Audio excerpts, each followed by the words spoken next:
chiffres maintenant, les minorités visibles vont presque devenir majoritaires au Canada au cours des prochaines années. Félix, selon Statistique Canada, leur proportion va doubler d'ici 20 ans. Vous allez voir, Pierre, les projections de Statistique Canada sont assez stupéfiantes.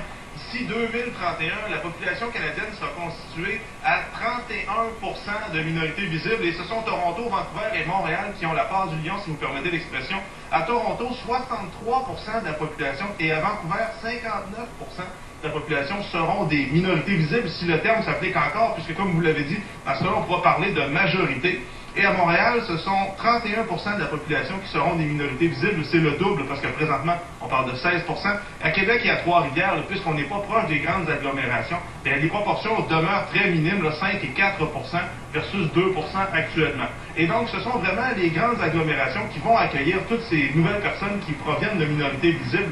71% des minorités visibles vont être attirées par les trois grandes métropoles au Québec, et ça aura des conséquences sur...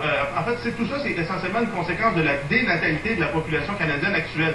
Puisque si on dit que sur 20 ans, la population de minorités visibles va s'accroître d'environ 100%, eh bien pour le reste de la population canadienne, pour la même période, on parle d'une croissance de 12%. Donc sans les minorités visibles, on aurait réellement un problème de dénatalité pour toute la population, et ça a des conséquences aussi sur la pratique religieuse. Les religions chrétiennes au Canada vont passer de 75%, là, présentement c'est vraiment les religions les plus prédominantes, exactement, et ça va descendre à 65%. Dans l'ouest du pays, ce sont les groupes asiatiques, sans grande surprise, du côté pacifique, qui vont être le groupe minoritaire le plus grand, et au Québec, ce sont toujours les Arabes et les gens de race noire qui vont former le groupe le plus important minoritaire.